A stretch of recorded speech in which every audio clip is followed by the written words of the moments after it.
who transcended section and whose unselfish loyalty to the cause helped the states achieve independence in 1783. He was not only the most famous man in America, he was the most famous American in the world. The executive office was designed with him in mind.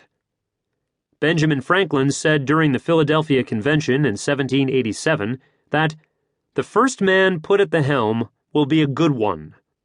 Nobody knows what sort may come afterwards. Washington's first cabinet contained some of the best minds in the states: Thomas Jefferson, Alexander Hamilton, Henry Knox, and Edmund Randolph.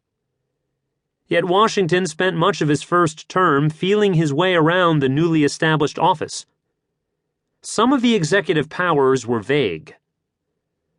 What did the advice and consent of the Senate actually mean? At first, Washington thought that he had to meet the Senate in person to discuss treaties, but that visit ended in disaster, and Washington never again set foot on the Senate floor. How was the veto power to be used? Washington thought that it should only be used to nullify unconstitutional legislation. He also believed that, once signed, every bill had to be accepted and enforced in toto. The president serves a 4-year term, but should he serve until he dies, or can the president retire? Washington chose the latter path and established the 2-term precedent that every subsequent president followed until Franklin Roosevelt in 1940. A Republican at heart. Washington was restrained by the constant tug of republicanism. He believed in a strong central government, but he also understood that the American public would not support an American king, nor did he want to be that man. He sought to balance executive energy with liberty. Washington also knew that both the framers of the Constitution and the ratifiers in the state conventions feared potential abuse from the executive branch above all else. As a result, during his first term, Washington cautiously implemented executive authority. That changed in 1793.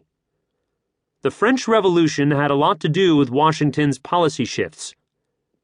By 1793, the revolution had turned violent. In January of that year, Louis XVI was beheaded, and the French government was quickly embroiled in war with all of Europe. This presented a problem for American diplomacy. United States treaty obligations to the French government, due to French support for the American War for Independence, complicated matters. French wars became an American problem.